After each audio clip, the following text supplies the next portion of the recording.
Un tema no solamente importante, sino de plena actualidad, ¿no? Ustedes saben que hace unos días y específicamente ayer se ha aprobado, por ejemplo, en la comisión, en el Congreso de la República, en una comisión especial, además, la Comisión de Presupuesto, se aprobó el retiro de los ex aportantes de la ONP del 100%. Esto evidentemente es un tema que hay que considerar y como dijo el presentador, es un tema sumamente delicado, importante y trascendente, y por ello que me parece interesante el tema a tratar. Bien, yo quisiera, bueno, desarrollar en 3 subpuntos, ¿no? En primer lugar, siempre es bueno partir, cuando hay estos temas tan amplios como la crisis de la seguridad social en el Perú, con algunos conceptos previos, ¿no? Y luego, en segundo lugar, tratar específicamente de la crisis, o sea, en qué consiste esa crisis, ¿no? Si es que hay o no. Y en tercer lugar, pues, ¿qué hacer en estos momentos, ¿no? Dados los problemas, en fin, ¿qué hacer? ¿Qué podemos hacer en nuestro país para poder mejorar, reformar, en todo caso, la seguridad social? Bien, dicho esto, entonces, podemos empezar con algunos conceptos. En realidad, para entender la seguridad social, o sea, es fundamental tener 2 conceptos clarísimos, ¿no? En primer lugar, el tema del riesgo, ¿no? El riesgo, pues, es un elemento clave en la seguridad social, como también todo seguro, ¿no? El riesgo es algo que nos acompaña en nuestras vidas, y no solamente como personas, sino incluso también como la humanidad misma, ¿no? Es decir, un riesgo, ¿qué es un riesgo, no? Un riesgo en realidad viene a ser un hecho futuro e incierto, es decir, puede ocurrir o no ocurrir. Y estos riesgos, pues, son desde los riesgos naturales, como puede ser un terremoto, una crisis económica, en fin, hasta riesgos tan especiales como ocurre en el trabajo, por ejemplo, ¿no? O una enfermedad, un accidente, o el desempleo, etcétera, etcétera. Entonces, esos riesgos en general, evidentemente, como dije, acompañan al ser humano desde su nacimiento. Y para ello, la sociedad lo que ha hecho es inventarse, digamos, procedimientos, instrumentos, ¿no? Para poder evitar, por eso que también se llama la seguridad social, también se llama derecho previsional, es decir, para prevenir lo que ocurra, ¿no? Porque en tanto riesgo. Ahora bien, estos riesgos entonces luego se llamarán riesgos sociales, ¿no? Porque la sociedad que empezó a avanzar también, ¿no? Evidentemente hay una gran diferencia entre lo que fue la edad antigua, la edad media, ya en la edad moderna, digamos, cuando aparece el sistema capitalista, el trabajo va a ser central en el mundo, ¿no? No solamente nos permite vivir, sino también es la razón de ser casi del ser humano, ¿no? No hay nada que escape al trabajo, ¿no? Incluso lo que ahora mismo estamos haciendo, de alguna manera, es un trabajo, ¿no? Es una actividad del ser humano que en muchos casos, pues, es el sentido de la vida, digamos, ¿no? Bien, entonces, ese papel del trabajo, esa centralidad del trabajo, va a hacer que en el siglo XIX, a fines en realidad, pues la sociedad se organizó, perdón, frente a problemas que los trabajadores tenían en ese momento, ¿no? Y entonces, ¿cuál era el problema más grave, digamos, para un trabajador? El problema era la insalubridad, o sea, los trabajadores se morían con un pequeño accidente, una enfermedad, ¿no? Y entonces, claro, ante eso, en Alemania, que era el país, digamos, con mayor desarrollo, no solo económico, también socialmente, pues los trabajadores van a insistir en tener o sea, de tener previsión, ¿no es cierto? Y entonces aparece ahí el seguro social. El seguro social como un mecanismo para proteger a los trabajadores, y a eso se llama justamente seguro social, ¿no? Ahora, ¿qué características tiene este seguro social? Que hasta hoy existe. En primer lugar, está ligado al trabajo, ¿no? O sea, en ese sentido es un seguro contributivo, que es lo fundamental. Y por otro lado, nace con un principio fundamental, que es la solidaridad y una administración del Estado, ¿no? Entonces, pero lo que más remarca para poder tratar, en el caso de nuestro país, tener la idea que es una, digamos, prestación contributiva, ¿vale? Es decir, que si tú no contribuyes, evidentemente no tienes derecho a ninguna prestación. Bien, ahora, como dije al inicio, evidentemente la sociedad también va desarrollándose, ¿no? Entonces ya no es en 1900, digamos, 1830, 1890 que aparecen en Alemania estos seguros sociales, sino ya estamos en el siglo XX, ¿no? En 1900 hacia adelante, pues ustedes recordarán, digo por recordar en el sentido que sus estudios, ¿no? En el mundo, bueno, específicamente en Estados Unidos, se da una gran crisis económica, ¿no? Tan brutal, tan inhumana, ¿no? Que mucha gente pues comía incluso de la basura, hacían largas colas para los comedores populares prácticamente, y no solamente en Estados Unidos, sino también en Inglaterra, ¿no? Entonces se va a buscar mecanismo de resolver estos problemas. Entonces, si digo yo que la gente se está muriendo, ya no es solamente un riesgo del trabajo, ¿no? Porque no todos trabajaban, porque no todos son personas aptas para trabajar, porque pueden ser niños o pueden ser ancianos o discapacitados. Entonces, eh, aparece otra necesidad del Estado, de la sociedad, que va a hacer estos riesgos más generales, más, digamos, no solo laborales, ¿no? Entonces, pues ahí, en los años 30, aparece la seguridad social. Ya no solo el seguro, ¿no?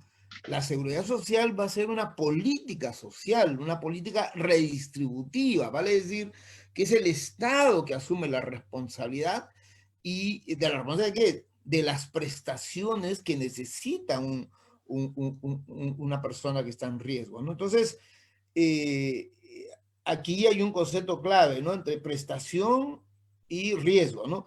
Todo riesgo necesariamente tiene que tener una prestación. Cualquier riesgo usted se imagina, ¿no? Muerte, accidente, enfermedad, desempleo, en fin. Entonces, siempre hay una prestación. Ahora bien, lo que pasa es que esa prestación es limitada en el Seguro Social por la contribución, ¿no es cierto? En cambio, la seguridad social no es limitada, ¿no? Es totalmente una prestación universal, ¿no?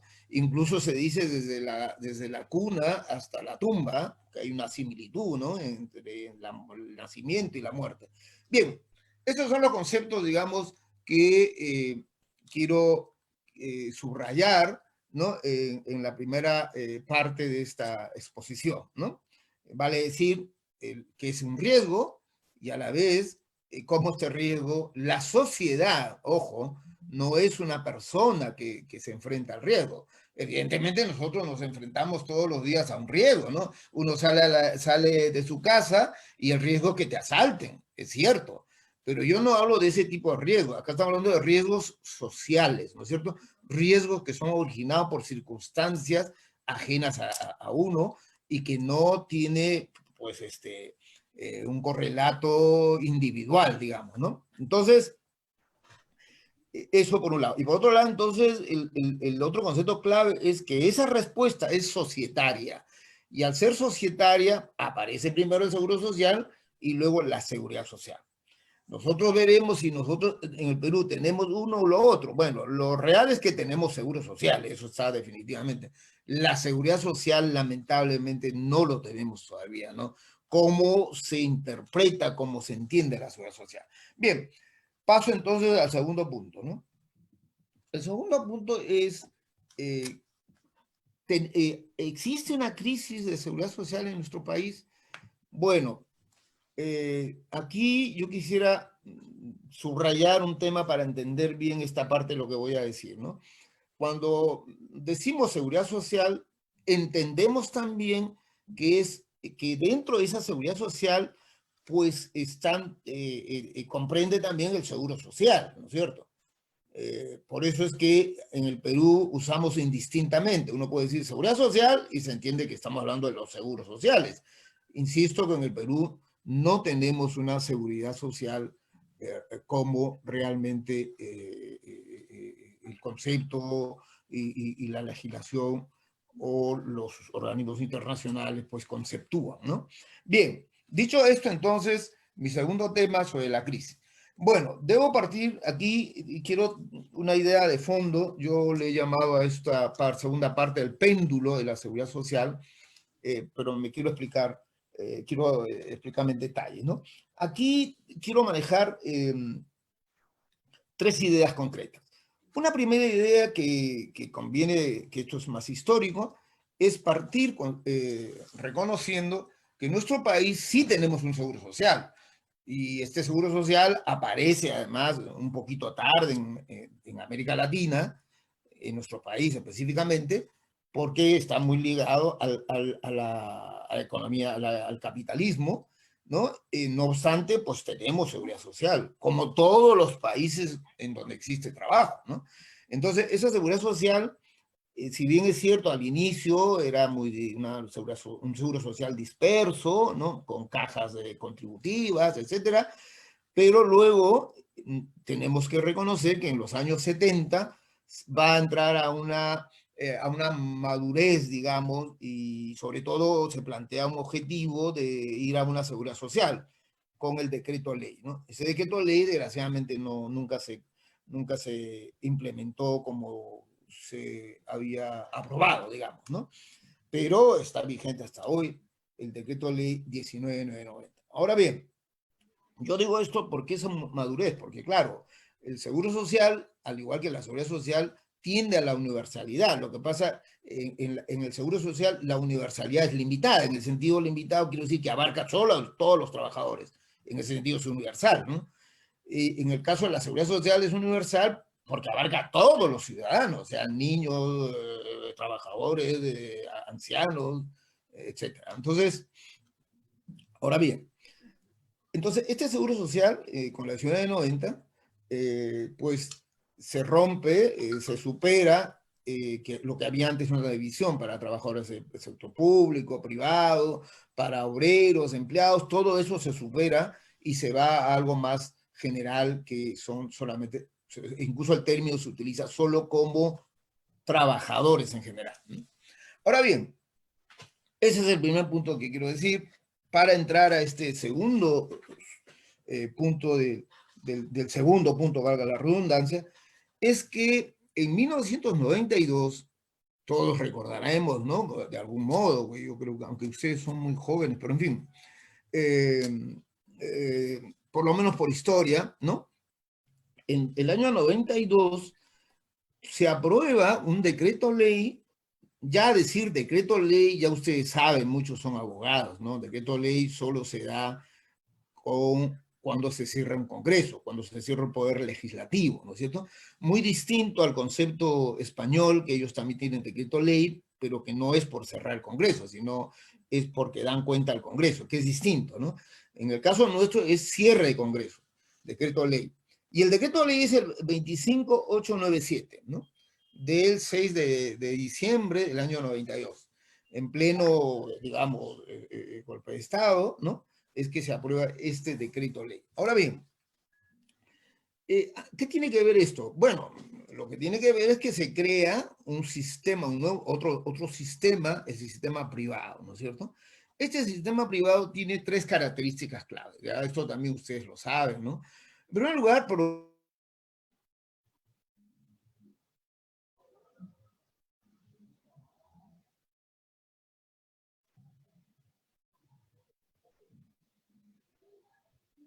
lo quiero insistir, en primer lugar es que solidaridad, aquí hay un punto que me gustaría insistir, pues pensamos muchas veces que incluso alguien le puso nombre a su partido político, ¿no? Y ahora ya debe estar en la cárcel este señor, pero en fin. Es que no es el tema solidaridad en el sentido vago de decir, bueno, yo soy buena gente, en fin, ese concepto es absurdo. Y voy a leer un concepto para que vean ustedes que no es nada interesado. Quien lo dice el Papa, y no este Papa que es de izquierda, el Juan Pablo, que era más de derecha que nadie. Entonces, ¿qué dice el Papa? Dice, bueno, la solidaridad se hace principio, es un principio, y al ser principio se hace institucional del Seguro Social, de la Seguridad Social, por supuesto. Ahora bien, ¿qué cosa señala él? Dice, no es pues un sentimiento superficial por los males de tantas personas cercanas o lejanas. Al contrario, dice, es la determinación firme y perseverante de empeñarse por el bien común, es decir, por el bien de todos y cada uno, para que todos seamos verdaderamente responsables de todos. Ese es el concepto que me parece más lúcido sobre la seguridad social. Entonces, cuando se rompe la seguridad social, lo que se está haciendo es romper una institución, un principio que era el sostén, el fundamento del seguro, de la seguridad social, ¿no es cierto? Segunda característica, bueno, la administración pasa a ser una administración privada, ¿no? Y aquí yo no estoy en contra de las empresas privadas, por favor, si alguien es empresario que está escuchando, en fin. Lo que pasa, señores, seamos serios, ¿no? Una empresa privada evidentemente tiene un fin distinto al Estado, ¿no? Finalmente el Estado somos todos nosotros, por lo tanto no hay un interés, digamos, personal, inmediato, y sobre todo no hay un interés de lucro, ¿no? Una empresa privada, yo no conozco en el mundo una empresa privada que no tenga finalidad lucrativa. Eso es, no sé, es como negar la gravedad, ¿no? Entonces, la empresa privada pues tiene una finalidad de lucro, ¿no? Sus fines son distintos a lo que puede ser el Estado o instituciones que puedan administrar algo de seguro social o en general aspectos sociales, ¿no? Y tercera característica es evidentemente, eso es lo que ha generado problemas, ¿no? Es que digamos, la cotización, el aporte se considera un ahorro, ¿no? Un ahorro forzoso en todo caso, y que esto va a depender evidentemente de la cantidad de aporte que tengas. Entonces ya se hace una cosa proporcional, digamos, y una cosa directa, ¿no? Tú aportas tanto y recibes tanto. Ahora, eso tiene dos problemas serios, ¿no? Estructurales además, no tiene nada que ver con la voluntad. Seamos conscientes, y más ahora con la crisis, evidentemente en nuestro país hay ingresos bajos, ¿no? La gran mayoría tiene un sueldo mínimo. O sea, es verdad que hay un sector que ha mejorado mucho hace 10 años o 15 años con ingresos promedios, que hoy se han ido pues, se han reducido, ¿no? Y va a reducirse más todavía. Entonces, en un país con bajos ingresos, evidentemente un sistema privado de este tipo no es lo más prudente, ¿no? Por un lado. Y por otro lado, evidentemente, también hay un problema de desempleo, ¿no? El desempleo abierto en nuestro país es muy amplio, ¿no? Y ahora con mayor razón, ¿no? Ahora estos meses y años que vienen van a ser muy difíciles. Nosotros no tenemos un desempleo friccional, nuestro desempleo es más un desempleo estructural, entonces ese es el problema. Bueno, pero esas son las características de este sistema privado. Pero bueno, ¿a qué iba ahora? Pero no voy a la crítica al sistema privado, yo voy un poco a la crisis y quiero que ustedes, por favor, podamos revisar este tema. Yo voy al comportamiento del Estado, por eso le llamo péndulo. ¿Por qué? Porque el 2000, perdón, en 1992 y hacia adelante, pues lo que se va a hacer es prácticamente intentar cerrar el sistema público y como que a eso le llama el péndulo, como que como que el Estado apunta hacia otro sistema y hace todo lo posible por ir al otro lado, ¿no? Por eso hablo del péndulo. Ahora bien, ¿por qué digo esto? Porque habiéndose aprobado el decreto ley que privatiza el Seguro Social, el día 6 de diciembre. Al día siguiente, el 7 de diciembre del mismo año, se aprobó otro decreto de ley que mucha gente no lo conoce o no lo menciona. Yo he revisado todos los proyectos que ahora voy a comentarle al final, del proyecto del Congreso, y nadie menciona el decreto de ley 25967. Repito, 25967, que es el decreto de ley que está vigente. Además, para vergüenza nuestra, ¿no? Se supone en un Estado de Derecho, pues un decreto de ley debería revisarse. Pero bueno, ¿qué cosa hace este decreto de ley? Bueno, establece dos cosas. ¿Qué es lo que genera justamente un gran problema al sistema público? Dos aspectos. Número uno, establece que los trabajadores del régimen público, miren, para el público nada más, que el límite, o perdón, el requisito para obtener la pensión es de 20 años de aporte. Bueno, ustedes saben ya todo el problema que ha generado esto, ¿no? Si alguien no tiene, alguien le falta una semana, no tiene pensión. O le puede faltar un día.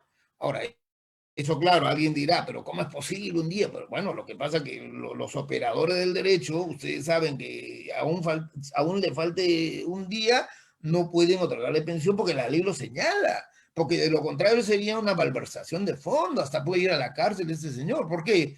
Porque no estaría cumpliendo la ley. Entonces, no es un tema de voluntad, la ley está ahí, el decreto de ley encima, ni siquiera es ley. Entonces, eso es número uno. Y número dos, aprobó también un tope, una pensión tope, pero hacia arriba, que en ese entonces era 600 soles. Evidentemente, cualquier trabajador con dos dedos de frente que ganara no 600 soles, que ya hay gente que gana hasta 10.000, ¿no? Evidentemente no le va a convenir estar en el sistema público. Entonces, ¿qué se hizo? Un traslado masivo de aquellas personas que ganaban más que otros de sueldo mínimo. Entonces, evidentemente, con esas dos medidas, obviamente, pues el traslado fue masivo y esto, pues, llevó a grandes problemas en el sistema público. Además, debo decirles que hay un tema que también no se mide mucho y ni siquiera se toca, cuánto ha gastado el Estado en los bonos de reconocimiento, ¿no? Porque estas empresas que empezaban como AFP, pues tenían cero de ingresos en el primer año o primer mes, digamos, el primer día. Entonces, con los bonos de reconocimiento se han gastado millones y millones de dólares.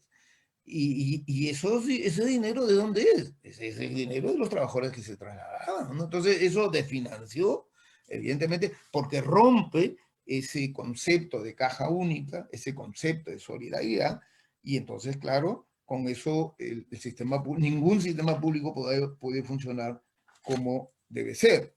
Ahora, entonces, hablemos ahí, ese es el péndulo hacia el privado. Pero mire, ¿qué cosa ocurrió a partir del 2000? Escuchen, por favor, ya ustedes habían nacido, ¿no? En los años 2000, pero especialmente, porque no me quiero referir a todos los cambios, solo a dos, especialmente en el 2008, se hace pues con mucho ruido, etcétera, una gran reforma al sistema privado. Y en realidad fueron cambios que afectaron al sistema privado. Pero el más grave fue hace poco, que es el retiro de del 95.5%, que incluso ustedes deben saber que el error que se cometió en el Congreso de la República, bueno, yo no soy asesor de esa comisión, ¿no? Nosotros no teníamos que ver nada ahí. Bueno, el error es que incluso se había aprobado que el retiro sea del 100%. Entonces, y eso es absurdo, ¿no? Porque ustedes saben que uno de las prestaciones del Seguro Social es salud. Y quizás salud a veces hasta es más importante que las pensiones, porque la persona mayor lo que necesita es tener poder consultar. Además, a esa edad es donde más se va a los hospitales. Entonces, retirando 100%, evidentemente se quedaban pues sin seguro de salud. Y se tuvo que aprobar otra ley corrigiendo ese error y se aprobó el 95,5%. Quiere decir que el 4% seguía aprobado para que se pague a esa luz. Bien, vayamos entonces lo que mencionaba. Les voy a leer el informe, solamente 2 líneas, lógico, ¿no? Del BCR sobre el retiro del 95,5%, que no lo digo yo, escucha, lo dice además en documento el BCR, dice, señala lo siguiente: las leyes que permiten el retiro de fondos han generado, ojo, escuchen por favor, mi amigo Castillo Calderón, espero que me escuchen, Christopher, dice, las leyes que permiten el retiro de fondos han generado que el sistema privado de pensiones deje de funcionar plenamente como sistema de pensiones, deje de funcionar. Ahora, eso tiene que ver con la OIT, que ha hecho un informe hace poco, bueno, el año pasado, que ustedes pueden verlo, el autor Fabio Durán, que estuvo muchos años en Perú, es un actuario muy importante en la OIT, y en donde hace un balance y efectivamente considera que esa ley de retiro prácticamente es casi el cierre del sistema privado. Porque lógico, si hipotéticamente todos retiran, como lo que está sucediendo, pues qué cosa va a quedar el sistema, ¿no? Ya no es un sistema de pensión, será un sistema de ahorro. Entonces, y por lo tanto se rompe la lógica del seguro social. Bien, a eso también le llamo un péndulo. ¿Por qué? Porque así como el Estado, el mal comportamiento, en todo caso el Estado, llevó a la privatización hacia un lado, ahora a partir del 2000 ha llevado también al otro lado, es decir, a prácticamente, bueno, voy a usar un término muy duro, pero solo por razones académicas, casi a la destrucción o al cierre del sistema privado. De manera que ahorita sí estamos en una crisis. Por eso que me parece válido el título. Hay una crisis seriamente del Seguro Social en Perú, ¿no? Entonces, ¿qué es lo que esto me permite pasar ya al tercer tema o punto y ya final, ¿no? El tercer punto. ¿Qué hacer entonces, no? Bien, rápidamente diría lo siguiente, miren, lo que hay varios documentos, ¿no? Que tanto el BCR como el Ministerio de Economía, de Inclusión Social, incluso se ha formado en el Congreso una comisión multipartidaria, ¿no? Ustedes saben todo el lío que hubo, ¿no? Que el Ejecutivo tenía un interés de formar una comisión nacional, más dialogante, con más representativa, etcétera, y el Congreso, pues lo que ha hecho de una manera irresponsable, ¿no? Es formar solo entre ellos. Yo me pregunto si esta gente conoce algo de seguridad social, ¿no? Entonces, ni siquiera hay una invitación a los que algo conocen, en fin, ¿no? Y entonces hay una especie de debate en secreto, ¿no? A media voz, como diría nuestro gran González Prada, ¿no? A media voz. Y eso en realidad, pues, va a afectar mucho, ¿no? Porque de esa manera no se puede avanzar en una propuesta seria, ¿no? Y lo peor es que proyectos tan descabellados, por ejemplo, bueno, solo comentarles un par de proyectos, ¿no?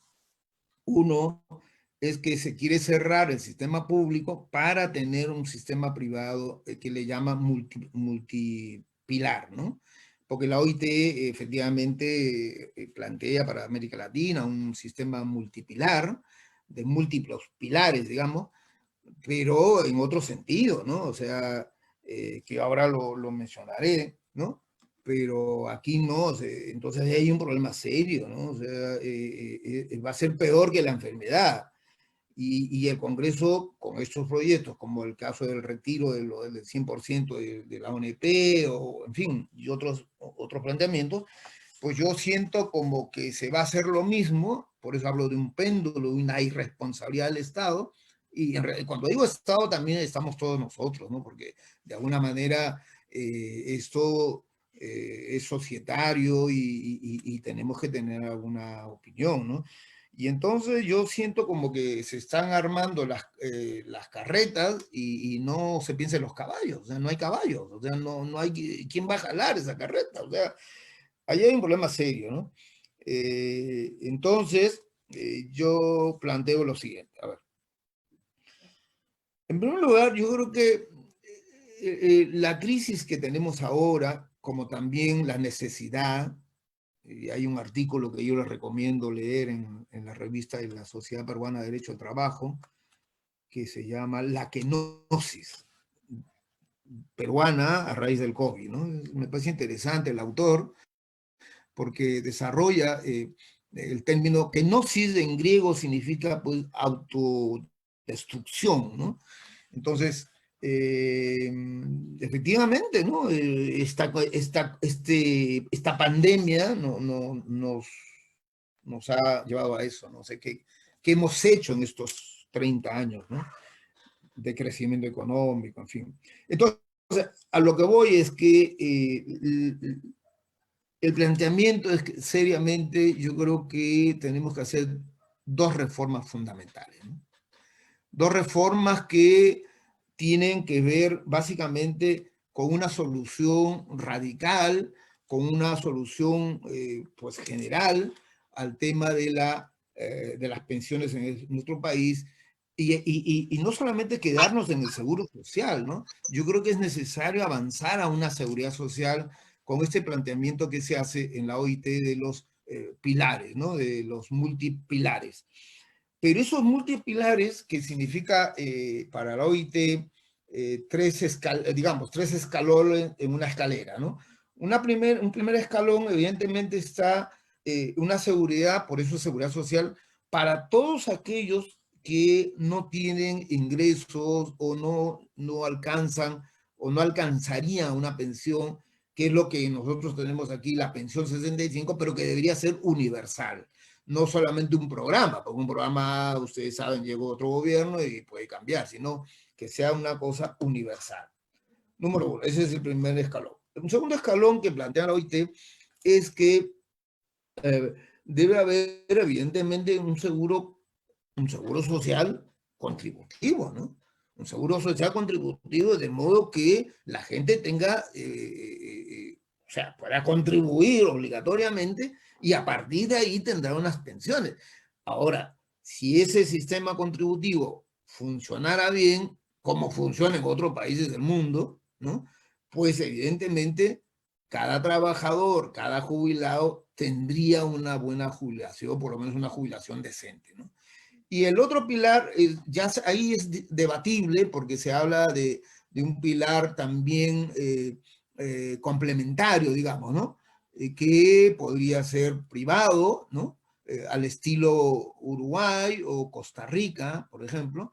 Pero en todo caso es debatible. Pero bueno, ese es el pilar que se plantea la OIT. Ahora bien, yo estoy de acuerdo con esos pilares, pero eso supone dos cambios fundamentales, ¿no? Evidentemente, nosotros tenemos que hacer, antes de reformar el sistema de seguro social hacia una seguridad social, una gran reforma tributaria. O sea, si no logramos una reforma tributaria, no podemos hacer absolutamente nada, porque siempre estaremos grabando a las mismas personas, a las mismas empresas y siempre será minoritario. Por eso que a la gente no le interesa, pues. Prueba de ello, mira, solo tenemos 16 ahora participantes en este seminario tan importante, pero en fin. Bueno, entonces, ¿qué ocurre? Si nosotros tenemos una PEA que actualmente rodea a 17 millones más o menos, ustedes saben que de esos 17 millones, ¿no? De la población económicamente activa, el 70% son informales. O sea, son para esos trabajadores porque realizan trabajo, pero que no están en la formalidad en el sentido de que puedan tener ingresos pues regulares, seguro social, y a la vez puedan contribuir. Entonces, con eso no se... Ahora, eso no es un tema solamente de informalidad, ojo.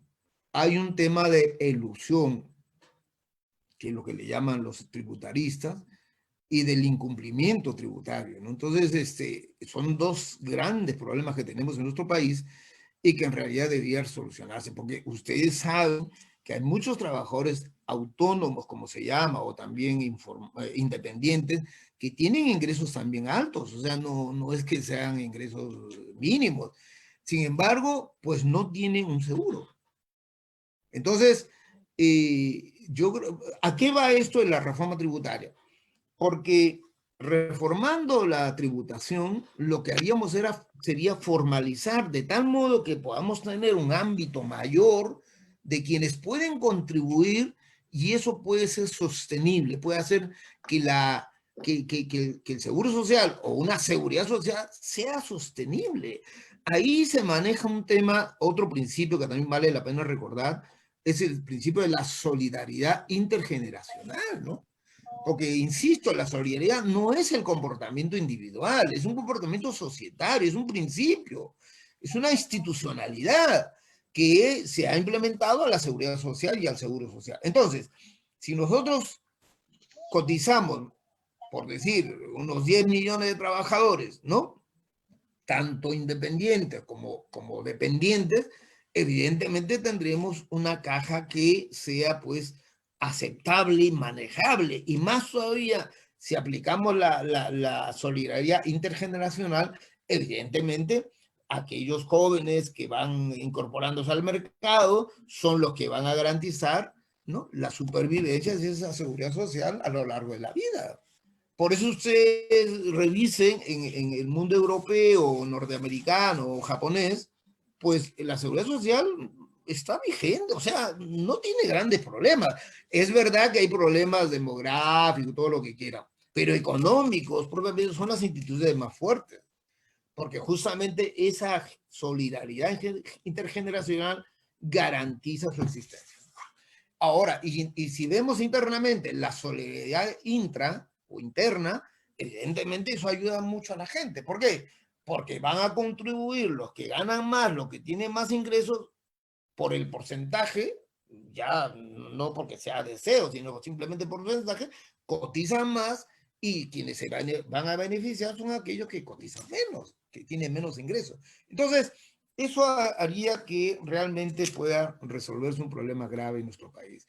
Ahora, eso evidentemente también requiere otra reforma, una reforma además que, bueno, yo participé mucho en eso y me he quedado muy frustrado, ¿no? Es la reforma laboral, ¿no? O sea, no puede ser que nuestro país sea el único país en América Latina y por no decir en el mundo, que no tiene código de trabajo. Bueno, ni siquiera código, no, ni siquiera una ley general del trabajo. Entonces, alguien me dirá, "Ah, pero Argentina no lo tiene". Bueno, pero Argentina tiene una ley de contratos tan importante que ya no necesitan una ley general. O alguien también dirá, pero también Uruguay no lo tiene. Sí, pues no lo tiene, pero tiene los derechos fundamentales y el derecho colectivo más importante de toda América Latina. Entonces, que tampoco necesita. Nosotros no tenemos una ley importante, ¿no? Es más, la ley que tenemos, como acabo de demostrarles, siguen siendo algunos decretos ley. El derecho colectivo es el decreto ley. En fin, en la seguridad social, lamentablemente, esta es una constante que sería interesante para un trabajo de investigación, es que los grandes cambios en seguro social en nuestro país han sido por decretos leyes. Si no, a ver, recordemos, el cambio más importante es el decreto ley 19990, vigente hasta ahora.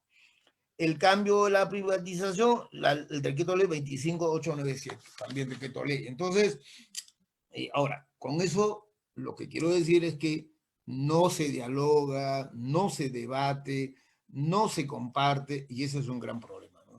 Esto es algo para todos, no solamente para algunas cosas. Entonces, la reforma laboral debe llevarnos no solamente a derechos laborales, ese es otro concepto que también tenemos que superar un poco, ¿no? ¿Por qué?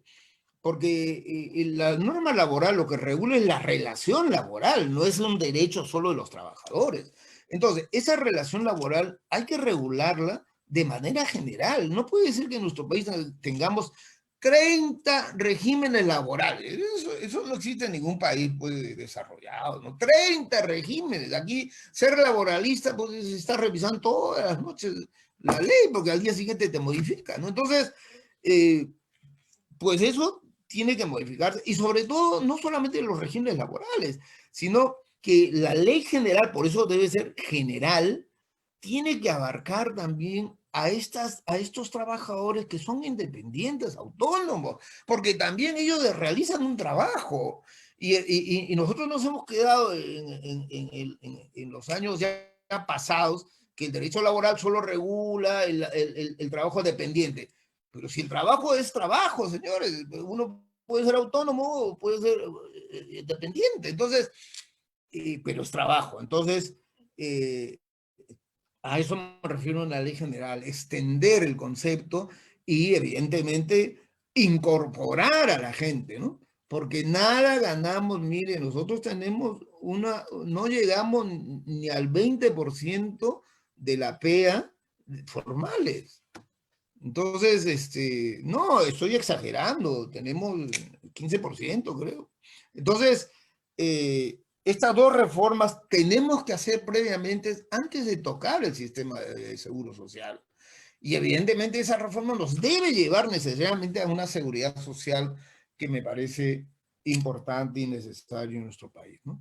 Bueno, señores, eso sería todo y